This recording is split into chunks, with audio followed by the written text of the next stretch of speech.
Welcome to Odds.com's NCAA basketball coverage for Tuesday, January 26th with our expert, Maxwell Smart. Max, the roller coaster ride is a wild one.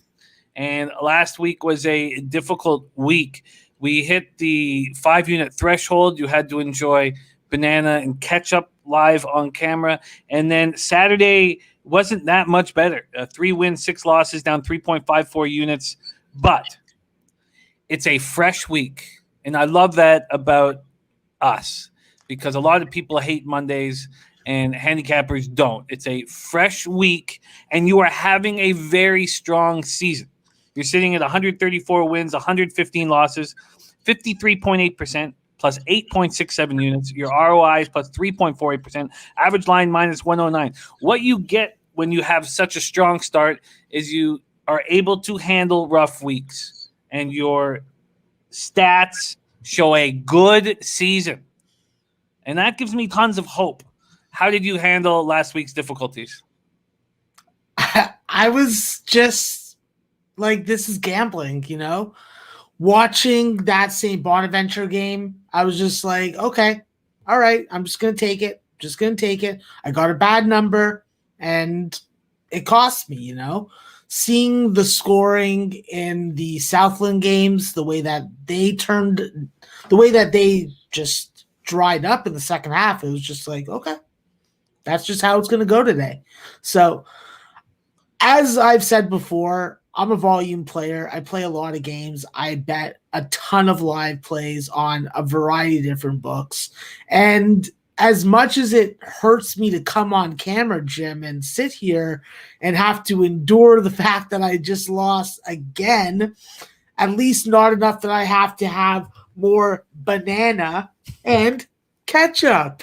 So at least there's that. But I'm ready to go today. I think that I picked out good games. It's a big Tuesday card, so you're going to get marquee matchups. And you're going to notice one thing, Jim.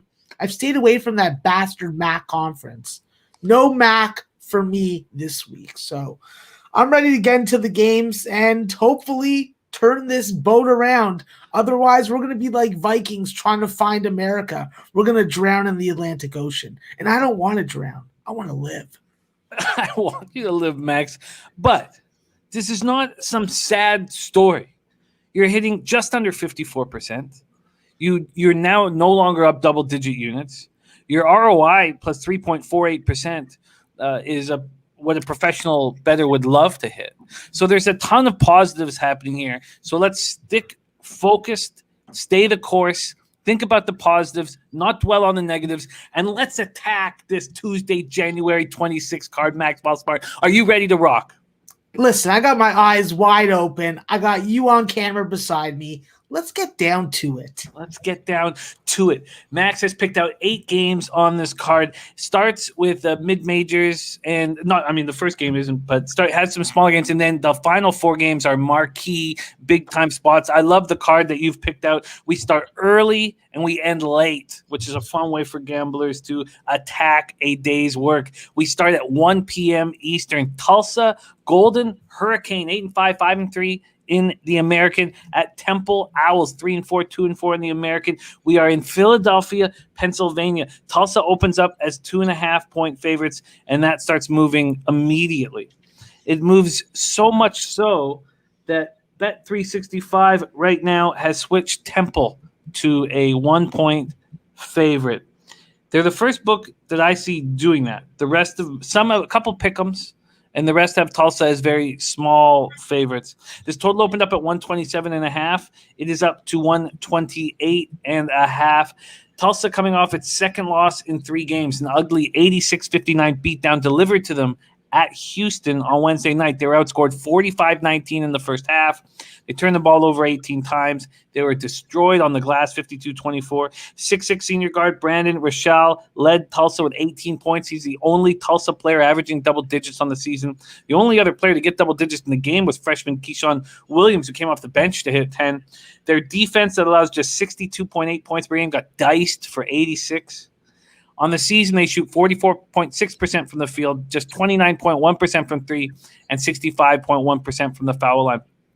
Temple's also coming off a loss to Houston. On Saturday, Temple hosted Houston and lost 68-51. They struggled offensively. They hit 34% from the field, 25% from three, led by scoring by 6'8" junior Jake Forrester, who went for 15 points, 8 boards. He averages 9.3 points, 6.4 boards on the season, hits 56.1% from the field, and is listed as questionable to play with a hand injury.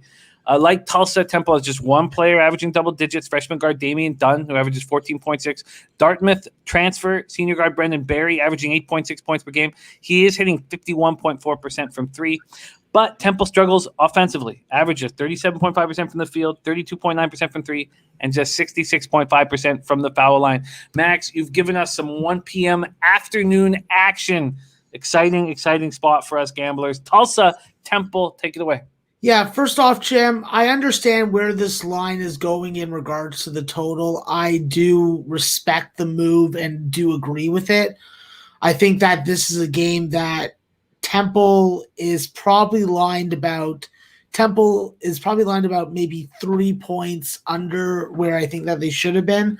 I think that this is a total that usually you're going to see somewhere in the 130 to 134 range, and seeing it this low is pretty drastic.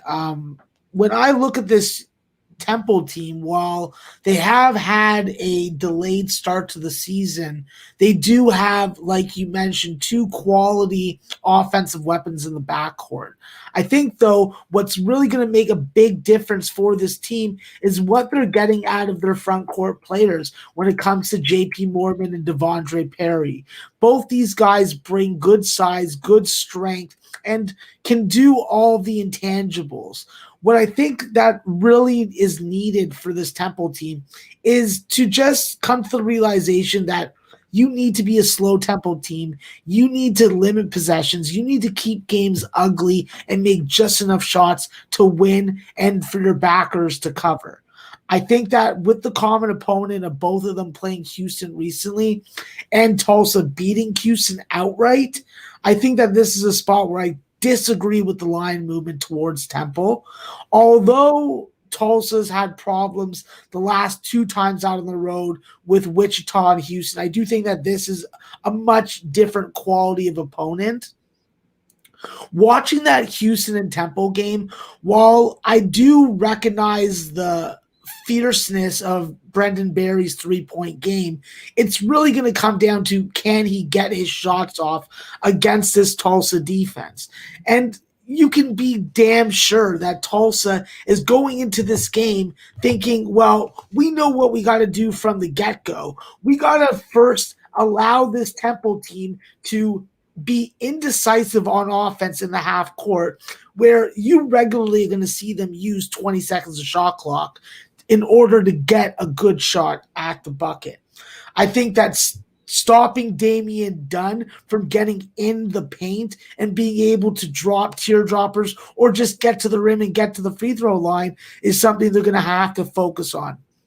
What Tulsa does great, Jim, is that they make their layups, they dunk the ball a lot, and they make close proximity shots. They're not going to get hung up on trying to make a whole bunch of threes. If it's dropping and if it's there, they will take it. But I can guarantee you, if they are missing open 3-point looks, the coaching staff's going to rein that in and tell them, take it to the bucket, let's get physical. When it comes to Tulsa, they got to go into the half with the lead. A good start for them is imperative, especially on the road, especially with them being a little walking wounded. And I don't think that they're going to have the same problems doing that like they did against Wichita and Houston. The offensive glass is always going to be a concern, but you're not going to really have a ton of really great size, like 5-man size. So I think that Tulsa definitely has an opportunity to go on the road, right the ship, and beat an opponent and a conference foe that on paper they should and by the numbers they should. When you look at Tulsa, they are shooting and converting 53% of their 2-point buckets. They're not going to try and exploit Temple's 3-point defense because that will take them out of their offensive flow. And with their point guard play from Elijah Joyner, that's going to be key. His ball facilitation and his ball movement is going to be vital to get Brandon Rochelle and Keyshawn Embry-Simpson good shots at the bucket. I think that this is a Tulsa team that finally gets a cupcake that they can devour, and it's not going to have a razor in the middle. So I'm going to take Tulsa. I think that defensively, this is where they come to play most. And just make sure that you pick wisely who you put on the free throw line, because there are guys that you can exploit putting on the free throw line, and then there are guys that can exploit you like a woman under the bridge, giving rough $25 hand jobs. Would you like them on the money line at -110, available at FanDuel and BetMGM? And let me just check out here. Or you could have them +1 at -115 at Bet365, or you could have them -1.5 at +102. I'll take the money line -110. -110 on the money line that's available at FanDuel. And let's lock that in. Line shopping on odds.com's odds page. Actually, Jim, can we stop and can I actually take the 1.5 at the plus price? You can. Yeah. -1.5 at +102. That is available right now at FanDuel. We are shooting late Monday night, January 25th, for Tuesday, January 26th action. And Max is moving on this FanDuel price, getting a plus line at -1.5. And that is locked in. And that is 1 p.m. Eastern action, little afternoon action for Maxwell Smart and for all of us who will roll with that spot. We move on to the A10, 6 p.m. Eastern. We have Richmond Spiders, 9-4 at 3-2 in the A10 at St. Joseph's Hawks, 1-12, 0-7 in the A10. We're at Michael J. Hagan 85 Arena in Philadelphia, Pennsylvania. Our second stop in Philadelphia, Pennsylvania to start Max's card. Richmond opening up as 11-point favorites. That's moved to 10.5 at a couple books. This total has stuck at the 155 opener that Bet365 brought it to. And maybe I should switch my opening book here, but that's what we're using, Bet365 openers at this point. Richmond came off their second COVID break, this one for 14 days, with just an awful performance in an 84-78 loss at home versus LaSalle as 14.5-point favorites.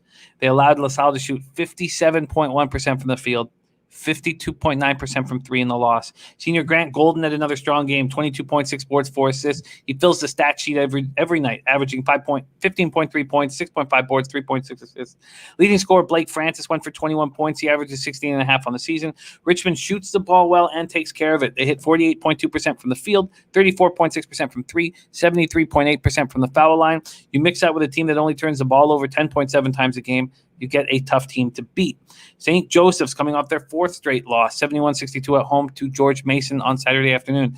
They only turned the ball over 7 times, but were done in by shooting 35.2% from the field, 26.9% from three. Ever since they lost Ryan Daly to a foot injury, and he's continually listed was questionable, continually listed as questionable. He's now listed as doubtful. He's been out for a long time. He was somebody that Max talked about and believed in the Ryan Daly Taylor Funk offensive opportunities and possibilities that the two possessed when on the court together. 6'8 junior Taylor Funk averages 16.8 points, 5.7 boards. But since losing Ryan Daly, they found it much more difficult to score. Sophomore guard Jack Forrest has become a legitimate second option, 11.2 points per game. They average 41.4% from the field, 30% from three, 69.8% from the foul line. Max, here we go. Richmond Spiders, St. Joseph Hawks. Yeah, Jim, I think that with Richmond, what we saw from that game against LaSalle was absolutely pathetic. When they came out of halftime and allowed 45 points and had a 7-point scoring margin that second half, I was disgusted for the Spiders. That kind of loss in conference is the type that the committee remembers and takes out on you in March. So I think that Richmond really needs to get back on the horse, and I think that they need to win a game with some style points. They cannot have another lackluster defensive performance. And let's be brutally honest about it. Their 2-point defense just hasn't been adequate so far this year. And you can really put that on the fact that Nick Sherrard and Connor Crabtree just haven't been in the lineup because they're injured. I think that with this Richmond team, they do have advantages on paper and by the stats. I think that when you look at Richmond, they are road tested. They have won against teams by margin, specifically their last road game against George Mason that they won by 20 points and did not allow George Mason to get even to 60.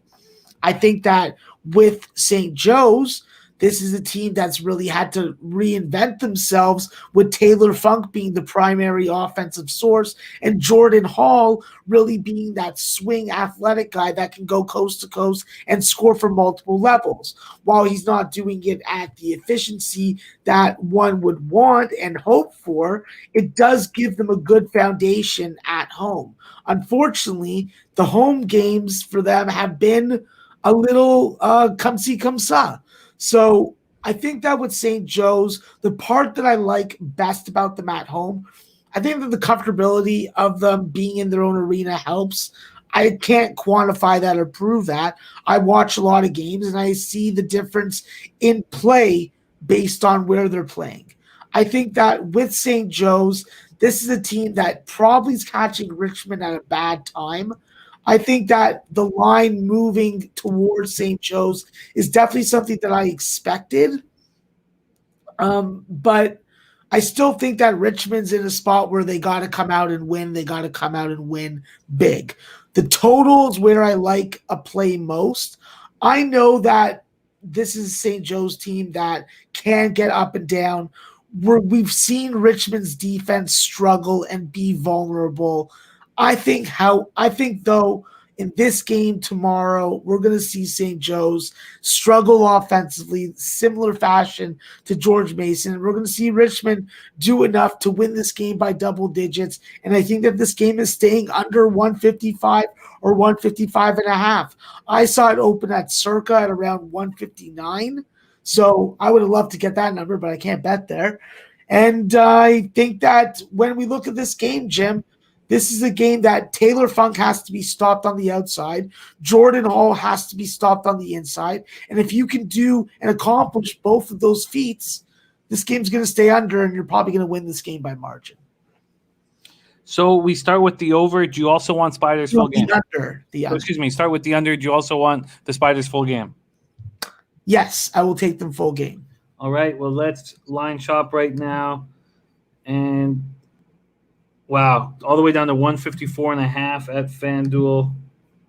Over at Circa, we have 155 now.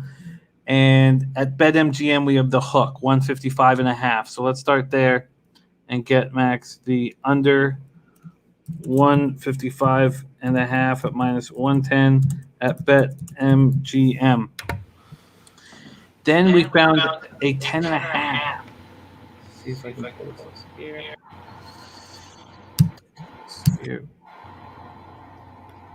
We have a 10.5 at PointsBet at minus 110. Let's see if Circa wants to mess with that. Circa's at 11. And FanDuel is at 10.5 as well. The FanDuel Spiders is at minus 115. And PointsBet is sitting at 110. So let's get Max. Oh, let me just see what Bet 365 if they want to come in and help us out here. Oh, wow, they do. Look at here. Okay, here we go, Max. Richmond minus 10.5 at minus 105. Sounds good to me, Jim. All right, let's bag that. Minus 10.5, minus 105, available at Bet 365. Beautiful. Yeah, so that's the best opportunity for us. We move on. We move to the NEC, 7 p.m. Eastern. We have Fairleigh Dickinson Knights, 2-8, 1-3 in the conference at St. Francis, Pennsylvania. Red Flash, 3-8, 2-5 in the NEC. We're in Loretto, Pennsylvania for this one. Let's see what we are dealing with. St. Francis opening up as 6-point favorites. That's moved to 5.5 at a couple books. This total opened up at 150. It's now sitting at 150.5 or 151. FDU coming off back-to-back losses at Merrimack on Thursday and Friday. 6'7" senior Elijah Williams, Big Skeezy, has been out of the lineup since December 22nd. Losing his 14.3 points, 6.3 boards, and 3 assists a game is a big loss. Not only that, but that 3 assists makes him the leader in that category. The Knights get very little distribution, just 10.7 assists per game. They're led by guards Brandon Rush and Jaleel Jenkins, who both average 14-plus points per game. St. Francis coming off back-to-back games at Sacred Heart, winning the first by double digits before losing the second by double digits. In the win, they shoot 50.9% from the field, 45% from 3. In the loss, they shoot 35.8% from the field and just 16.7% from 3. Senior guard Ramir Dixon Conover fills out the stat sheet for the Red Flash. He averages 14.5 points, 5.4 boards, 5 assists. In that 2-game series for Sacred Heart, he scored combined 30 points, 14 boards, 10 assists, but they shoot poorly. They hit 41.5% from the field, 31.3% from 3, but they're nice from the stripe, hitting 70%. Next, FDU St. Francis, Pennsylvania. Take it away. Yeah, Jim, with this FDU team, plain simply, they just haven't been healthy. And you know what? Like, in this particular year, with the NEC going to the 4-team tournament format, they got to figure it out real soon. And let's be brutally honest, playing Merrimack and Central Connecticut State and going 1-3 isn't murder road. So I don't know what really to make of this FDU team, because if they get healthy and get everybody on the floor together at the right time, they may just be a team that's playing the spoiler role. So I'm worried about FDU. When I watched that series against Merrimack, you can tell that this team wanted to win. They wanted to win that game because the coach is an alum of Merrimack. A lot of guys that play for Merrimack are Jersey guys. So there was a lot there. And you could tell that the players in their post-game interviews were a little disappointed in themselves. But the fact is, Coach Hernandez said that these guys aren't healthy. And if they were healthy, we'd be really good. We'd be tournament quality, and I believe that.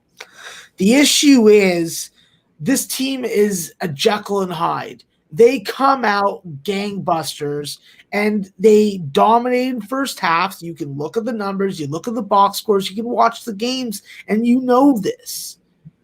In the second half, I don't know what happens. The defenses make adjustments. The offense doesn't have an ulterior plan. They're not in-game freaking adjusting. So I just think that they're playing their way out of contention, and it's really due to injuries. Then when you look at your point guard, your floor general, your leader in Jaleel Jenkins, the guy's been struggling from the line. He's been struggling from the three-point range. He's been missing goddamn layups, and he's been turning it over in transition on times and buckets that last year and the year before he would score on. So I think that he's injured. I think that he's playing through an injury, and that's what we're seeing. We have to also now worry about Brandon Rush and his hip injury. And I just think that this is a team that if you want to bet on them, you take them in the first half. That's where they've had their advantage. What Greg Herenda wants is to score 40 points in each half. If they can establish and do that, then they're going to win games and they're going to stay within numbers. What I do like about this matchup in Western Pennsylvania for FDU is the fact that they love shooting in this gym. This is a gym that they like playing in. And I think that they have a real good shot of in a buy low situation to come out and really not beat St. Francis, but keep it close enough to stay within the number. I think that as long as FDU can take the ball away and win on the offensive glass, with now James Square assuming that role, I respect Dixon Conover. There's no way that you can deny what he's done in limited minutes. He rebounds out of position. He's one of the leading win share point guards in the conference. He's a high usage guy. He's a high assist rate. He's better in the first game than the second, and that really goes for his team also. And I think that with the youth movement that you're seeing mixed in with some of these upperclassmen, it's a real interesting game-to-game analysis of the St. Francis team. Josh Cohen, Rennell Giles figure to play prominent roles in this game tomorrow. And if you don't have Miles Thompson, maybe that's a good thing. I think that playing the two big men on the floor together is St. Francis' best matchup advantage when it comes to the depleted front court for FDU. And if they're able to score with that lineup on the floor, they're going to win this game, and they're going to probably win it by maybe 2 to 3 points. With FDU, they don't give up. They always have a shot, and they always want to go to the rim. So I think that this team plays to the end of the game and backdoor covers the number. And I like the under in the game. I just don't have faith in FDU scoring as much as they need to, like the coaching staff wants. I think that this game probably ends up around 144 to 147, and at anything above 150 is a good number to me to back the under. Well, let's get that for you. Unfortunately, it's not up at very many books. I can offer you Circa's +6 and 150. I'll take both of those. All right, well, let's lock them in right now. So we have FDU +6 -110 at Circa. And then we have the under 150 at -110 at Circa.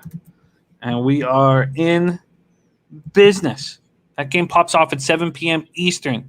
Next up, 8 p.m. Eastern. What an exciting game here in the Mississippi Valley Conference. What a great choice you made adding this to your action. We have Drake Bulldogs, 13-0, 4-0 in conference at Missouri State Bears, 9-1, 5-1 in conference. JQH Arena in Springfield, Missouri.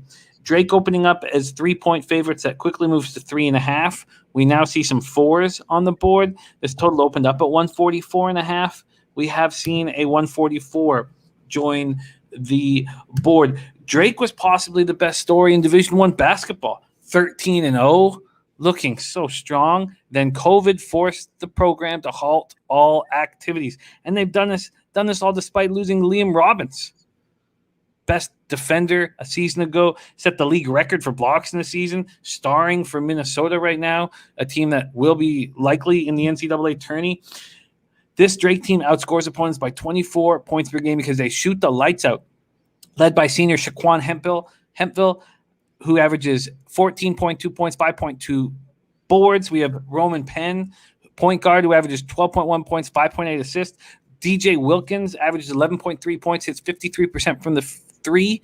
They shoot 53.5% from the field, 43% from three, 70.8% from the foul line, And Missouri State is also rolling. They were supposed to play Drake last week. Those games were postponed because of Drake's COVID issues. To stay sharp, they played Div 2 Missouri Science and Technology. They destroyed them 94-49, but I like the idea of adding the game to stay sharp, led by guard Isaiah Mosley, who averages 23.5 points, 5.5 boards, 3.4 assists. 6'18" Gage Prim averages 16.7 points, 8.8 boards. Their third player who averages double digits, Jamonta Black, 13.1 points per game. This team also shoots nice, 50.7% from the foul line, from the field, 35.4% from three, and 71.9% from the foul line. What an exciting spot, Max. 13-0 Drake at 9-1 Missouri State. Take it away.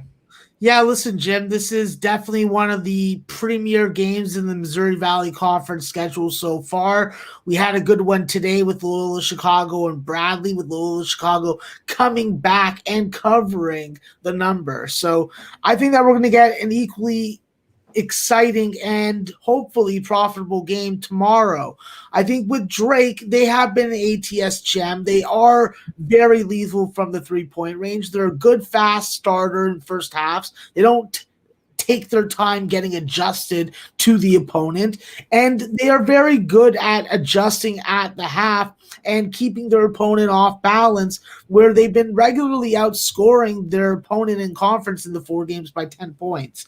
I think that with Drake, their key, obviously, to winning and covering numbers that are more than a 3-point bucket is their defense. If they can slow down this potent, and I definitely want to state strongly, a potent offense in Missouri State, then yeah, they're going to deserve to win this game. I think that it's going to be a little easier said than done keeping this Missouri State team under 30 in the first half.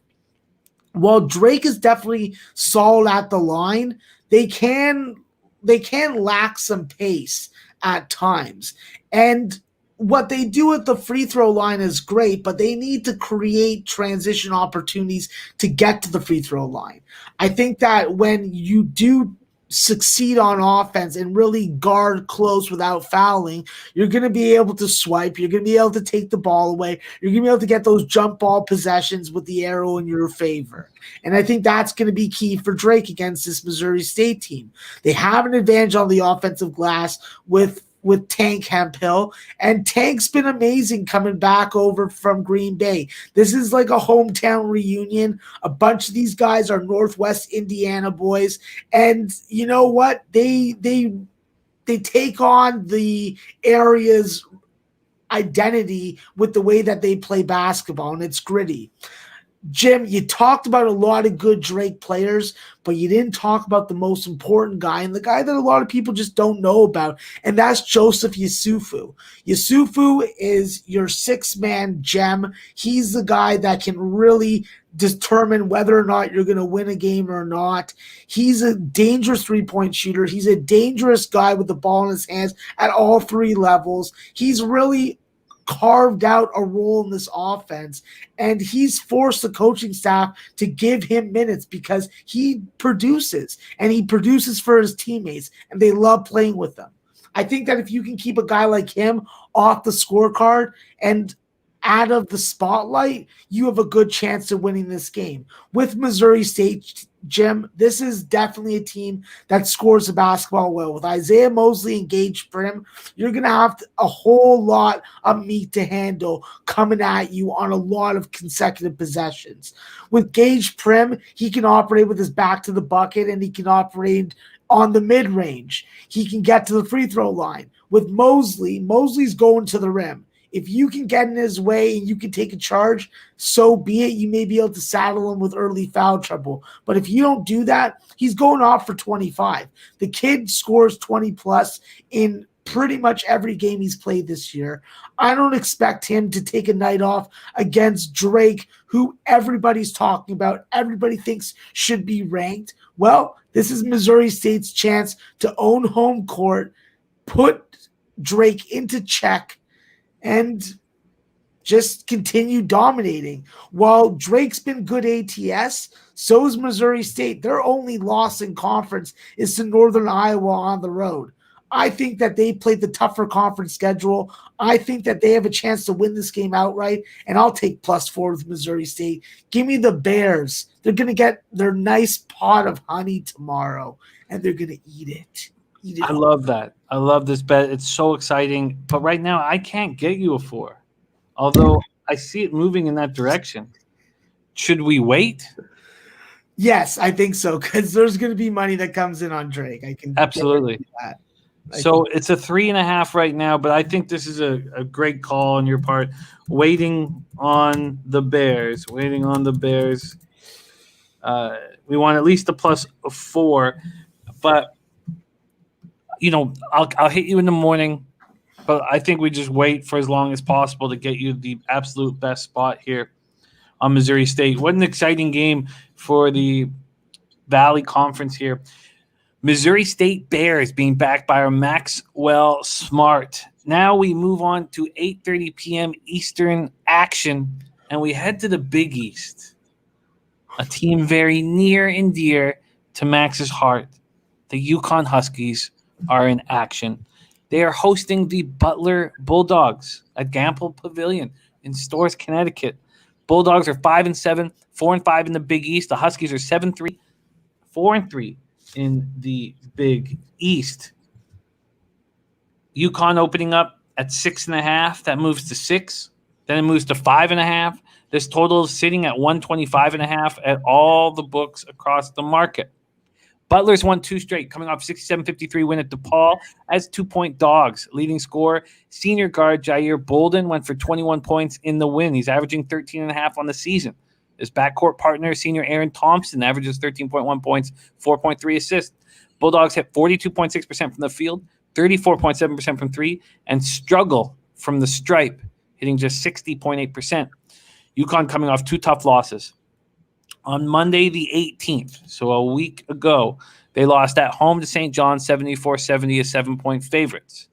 They followed that up with a 74-66 loss at Creighton on Saturday, and that closed to 8.5, so they covered, but lose to a very tough Creighton squad. They struggled shooting the ball versus Creighton, 36.5% from the field, 30.4% from 3. RJ Cole led the way for the Huskies with 14 points, 5 assists. This team is in transition. Leading scorer James Bouknight out indefinitely with an elbow injury.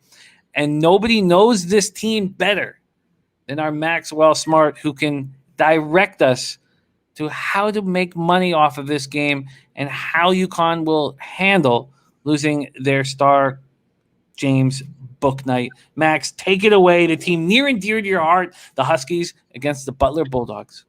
Jim, first off, how long do I have to talk about this game and this team? Because if I got 20 minutes, I can break it all down for you. But if I got to break it down short, let me do it like this. UConn, I love you, but what are you doing, man? Missing layups, terrible close proximity shooting. When I listen to Coach Hurley talk about this roster and talk about these guys, I'm like, I want to jump through. I want to punch him in the face. I'm like, don't talk about my boys like that. Talk nice about them. Stop being so hard on them. But the bottom line is, what you've seen the last couple games is a very psychological weak team. The fact is, the psychological confidence that this team has is non-existent without James Bouknight. And to make matters worse, they've taken a huge step up in competition. I don't think that a lot of people that watch college basketball can understand what a big jump going from the American Athletic Conference to the Big East is for this team that is developing in a rebuild mode. You've seen Josh Carlton be usurped by a freshman for a starting 5 position when he was coming off a high last year going into the season. The bottom line is he has to want to leave a legacy at school to have one. And so far, by his performance, all he's earned is spot on the bench and a relegated role in the offense and on defense. I think that with Isaiah Whaley, you're seeing defenses really try and tempt him to take 3-point shots. That's not his game. He's got to be close to the bucket. He's got to be in that offensive rebounding position. Like, there are just so many fundamental things that are going wrong with this team, and it's poor shot selection, missed layups, free throw misses at critical times. And you got to look at Tyrese Martin as being one of the main culprits. RJ Cole, he's no better. With RJ, even though he's coming off a 14-5 game, that's a nice game on paper, but he has not been vocal. He's not led this team. He's not driving them and motivating them on the floor. He's got to be a vocal floor general. And there's just so much I'm not liking about this team. We got Tyler Pauly, who's looking great on the 3-point line, but he can't defend a goddamn lick. You know? So it's real hard for me to jump on this UConn team with them playing so bad. But then maybe not. Maybe this is the perfect opportunity for them to get back on the horse, establish themselves against a team that, you know what, they're hot. They have the common opponent in Creighton. They beat Creighton by 4 in overtime. They want to beat this UConn team badly after they came into their building and did the same to them. This isn't DePaul, where DePaul's going to turn the ball over 4 or 5 times in the last 5 minutes of the game and give the game, in essence, to you. So I think that with UConn, they are in a bad position tomorrow. Not only are they playing poorly, not only is the coaching staff lacking confidence in them and lacking confidence in themselves, now they got to deal with a healthy, good basketball playing Butler team. I got to look at the points with Butler, Jim. You know, for the show, I have to freaking try and take my bias out of it, and I have to play the number. The number says to take Butler. That's what we're going to do. I'm personally going to be hoping I lose money on this game while I watch it, but for the odds.com audience, I got to freaking guide you the right way. And even though by my numbers, I would like UConn up until 7.5, I'm not going to do it. I'm going to freaking take the value right now. I'm going to take my model, tell it to fuck off, and tell it to go eat some more freaking ketchup and freaking banana. I don't want to do that again. Who better than you to bet against your team? Said by the great Gabe Morency. I completely understand your move here. There is a 6 being hung at Circa. The other books have gone to 5.5. There is a 5.5 at -106 at FanDuel, or a 6 at -110. I imagine that 6 is a nice spot for you. Yeah, I'll take the 6 at 110, Jim. I'm honestly disgusted with myself right now, but it's about winning and making money. I understand that, but as crazy as this may sound, and it may turn people off right now, I'd be fine losing money knowing that I can cheer for UConn for 40 minutes tomorrow. So. I hear you. But a nice backup plan is to make money watching your team shit the bed. Fair enough. I watch the Leafs do it often and for many years, so I should be used to it by now. Butler Bulldogs +6 at -110. As hard as it may be for Max, it's about succeeding, making money, and not eating ketchup bananas. Oh, God, it's a terrible tasting item. We move on. 9 p.m. Eastern, and we hit the ACC. Georgia Tech Yellow Jackets, 7-4, 3-2 in the ACC, and what a turnaround they've had this year. At the Duke Blue Devils, 5-5, 3-3 in the ACC. We're at Cameron Indoor Stadium, Durham, North Carolina. Big game. Duke opening up as 5-point favorites. That moves to 5.5. Then it moves to 6. This total sitting at 141.5. Georgia Tech coming off getting their 5-game winning streak snapped 64-62 at Virginia. They were up 54-45 with 10 minutes left as 8.5-point dogs and couldn't seal the deal. Jose Alvarado, who we've talked about quite a bit on this show, continues to play very well. He went 20 points, 8 assists, and 6 steals. Whew. Senior guard Jordan Usher scored 19 points after putting up 21 in the win against Clemson. 6'9" senior Moses Wright is supplying the toughness. 17 points, 6.5 boards. Josh Pastner has done a great job with this club. Duke has lost 3 straight. They're coming off a 70-65 loss at Louisville as 2-point dogs. They are back home after road losses versus Virginia Tech, Pittsburgh, and the aforementioned Louisville Cardinal. Matthew Hurt went for 24 points, 8 boards. Freshman DJ Stewart went for 13, but no one else scored in double digits. Max, how difficult must it be for Duke fans watching Jalen Johnson? He looks incredible against Pitt. Goes for 24 points, 15 boards, 7 assists, 4 blocks, 2 steals, and no turnovers. Then follows it up with a game against Louisville when he scores 9 points, 4 boards, no assists, no blocks, no steals, and turns the ball over 6 times. Duke hits 44.8% from the field, 33.2% from three, 67.3% from the stripe. They must drive their fans crazy. Max, ACC action, Georgia Tech, Duke Blue Devils, take it away. First off, Jim, no one feels bad for Duke fans. They can cry a goddamn river all the way across the nation. No one gives a shit. Secondly, as good as Jalen Johnson's performance on paper was in that game, he did foul out at a critical time that ended up contributing to the loss. So, as good as it was on paper, I still think that he deserves a nice package of shit in a box. Okay. But we can move on from that because I have bitter feelings. As you can see by the color of my shirt, I am looking towards Georgia Tech in this spot at this elevated number. I think with Georgia Tech, while they have had a little bit of trouble on the road and have been very dominant in conference at home, I do think that this is a Duke team that I just think that I can't trust them laying more than a bucket. You want to give me 6 points? I'll take that 6 points because if Georgia Tech gets hot from three early, Duke's perimeter game is a perennial slow starter. We've seen that. Matt Hurt, that's who you got to contain. That's the guy that will determine whether or not you win or whether or not you stay within this number. You got to keep him off the glass. You got to close out on his three-point shooting. He has a quick release. He does have to bring the ball up, so there is opportunity to block that shot most of the time. It's just a matter of you staying with them. With Georgia Tech, they're going to have to be aware of the full court trap that you're going to see from Duke.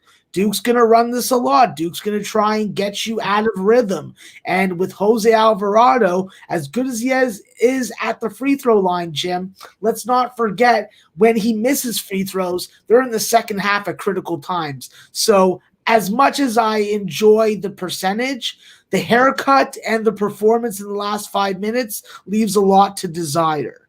What Georgia Tech has been good at doing, especially in this point range, is winning in this point range. I think that the trouble they had closing out the game against Virginia gives them a little bit more inspiration in this game against Duke. They're not going to have to deal with the Cameron indoor crazies, which is a bonus. That means that the Duke team and the Duke bench is going to have to be able to elevate and lift these guys up. I think that plays into the road team's favor. I think that in step-up conference games, you have seen Georgia Tech play their best. I think that by the first half numbers in conference, you can clearly see there's probably about a 5-point advantage for Georgia Tech. And the one area that you have to just be concerned about when it comes to them is their three-point defense, which is around 40%. So they do have to clean that up. But a team with good ball movement, they do a good job of getting on the offensive glass, and they have to win the battle of pressure. If they win the battle of the pressuring, then they're going to have a good chance to win this game outright. Alvarado at the free throw line, connect when it matters in the second half. Get freaking Moses right, lots of touches down low. There's nobody on Duke's front court that can stop him. With Michael DeVoe, if he gets hot from three, he's capable of hitting 7. And with Jordan Usher, that's the X factor. That's the guy that has to have a good all-around game. The intangibles, the score sheet, everything. If Usher gives you the kind of production he's been giving the last couple games, we're not going to have to sweat this too much. We're just going to have to be worried if Georgia Tech blows the fucking outright win. So, Georgia Tech, give me it up. I like it. We have 3 books hanging 3 different numbers, Max. Start at the bottom. FanDuel, a 5.5. Bet365, a 6. And Circa, a 6.5. Oh, excuse me. Sorry, I did that wrong. Circa, the 5.5. Bet365, the 6. And FanDuel, the 6.5. But that 6.5 comes at minus 115 juice. Would you like 6 at minus 110 or 6.5 at minus 115? No, I'll take the 6. The 6. Georgia Tech plus 6 at minus 110. I like this look a lot. I've fallen for this Georgia Tech squad. They've really, really turned their season around. Nice job, Max. That's ACC action. Now Max moves to 2 big 9 p.m. games in the SEC. We start 9 p.m. Eastern. Number 12 ranked Missouri Tigers, 10-2, 4-2 in the SEC at the Auburn Tigers, 9-7, 3-5 in the ACC. Auburn Arena, Auburn, Alabama. Tiger on Tiger. Auburn opening up as 2-point favorites. That moves to 2.5. This total sits at 148.5 right across the board. Missouri's won three straight, coming off a big 73-64 win at then number 6 ranked Tennessee. 73-64 is 8-point dogs. Leading scorer, junior guard Xavier Pinson. Excellent. 27 points, 10 of 14 shooting. He had 9 points combined in the 2 previous games. He's averaging 14.1 points per game, 3.3 assists. The Tigers also have Drew Smith, Jeremiah Tillman, and Mark Smith averaging double digits. While they struggle from 3 at just 29%, they hit 45.7% from the field, 72.7% from the foul line. Auburn coming off a 109-86 win at South Carolina as 2.5-point dogs, shot 51.9% from the field. 51.9% from 3. Alan Flanagan goes for 20.6 boards and 4 assists. And what can you say about Sharif Cooper, Max? Continues his stellar play, 16 points, 12 assists, 6 boards. They're simply a different team with Sharif running the ship. Third leading scorer, freshman Justin Powell's been out since January 2nd with a concussion. He's listed as questionable to return, but maybe with Sharif in control, they don't even need him. Max, interesting spot. A lot of people on the Auburn Tiger train now that Sharif is directing it. Take it away, Missouri-Auburn. Just to remind everybody, when you go to Auburn University, there's a good chance that you look out your window when you're in class and you see cows taking shits in cow fields. So just keep that in mind. Sure. But I'll tell you this, Jim. Without having Tyrell Jones, who I believe went into the transfer portal, and without having Justin Powell, who is a killer freaking free throw maker at the end of games and an overall one-on-one scorer, I think that this Auburn team is still very dangerous. I think that with Jalen Williams up front, we've really seen him take a step forward in his production. He's given some good rim protection. And him and JT Thor are a very athletic, useful 4 and 5 combo that is going to be needed against the size that you're going to go up against with Mitchell Smith and Jeremiah Tillman. With Missouri, this is a team that definitely is in a situational letdown spot after snapping such a long losing streak on the road in a revenge spot against Tennessee. So Tennessee came into their building a month or so ago, smacked them around. Basically, it was like, I paid you to beat you up and you liked it. So I don't think that's going to be the case with this Auburn game. I don't think that Missouri is going to take them lightly. I think that this is a very battle-tested Missouri team. And the way that they're coached by Quanzo Martin is definitely going to show here. I think that this team really has played one of the toughest schedules in the nation. I think they played tougher schedule than Gonzaga has. They played more ranked teams than Gonzaga, and frankly, they performed better in those games. And I think that when Missouri's at their best is when they're getting off to a fast start, they're having good shot balance and getting to all 3 levels. I think that trips to the line and converting is absolutely critical against Auburn because of their quick strike ability and because of their ability to have all 5 guys on the floor run the floor, including JT Thor, who runs sort of like a gazelle. I think that with Missouri, they do have a first half advantage against Auburn, but can they build up a big enough lead to be able to maintain and hopefully keep that lead in the second half? That's what I'm worried about. I think that as long as they're busy getting on the offensive glass and they're sending everybody to there, they have the guard depth that Auburn really just can't match.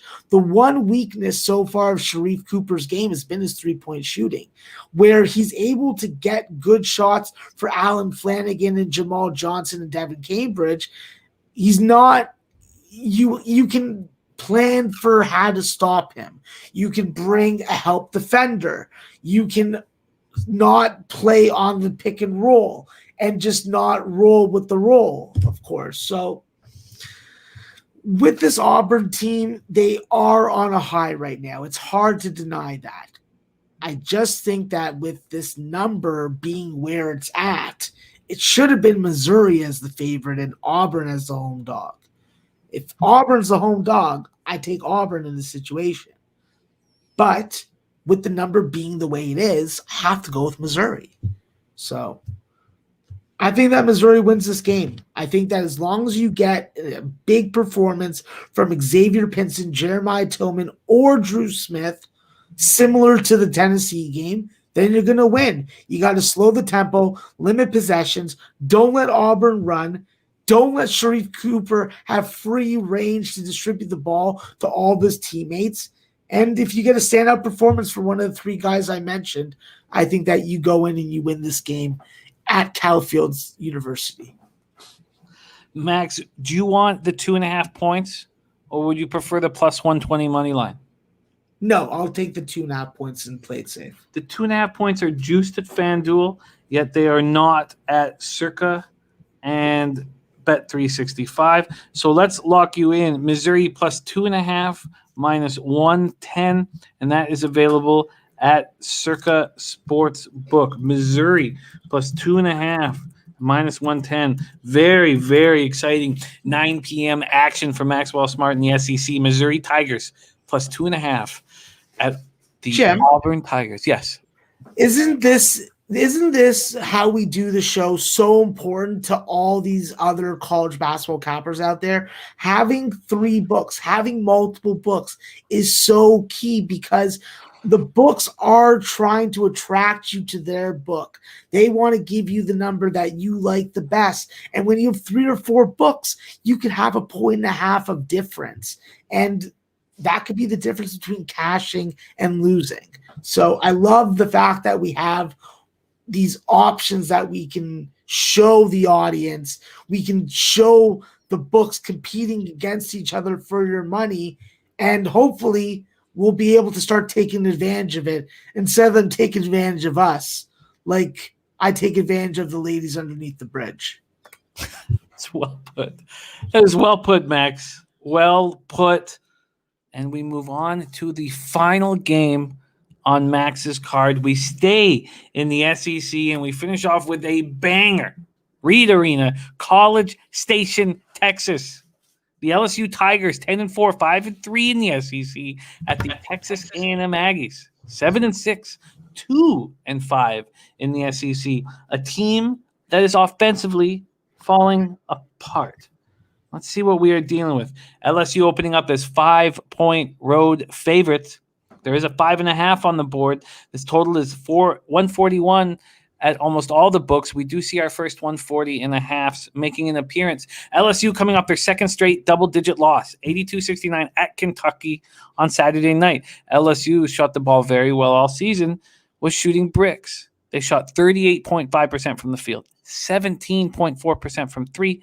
They only turned the ball over 5 times, but were out-rebounded 46-31. Trendon Watford went for 26 points, 10 boards. He's averaging 18.7 points, 7.3 boards on the season.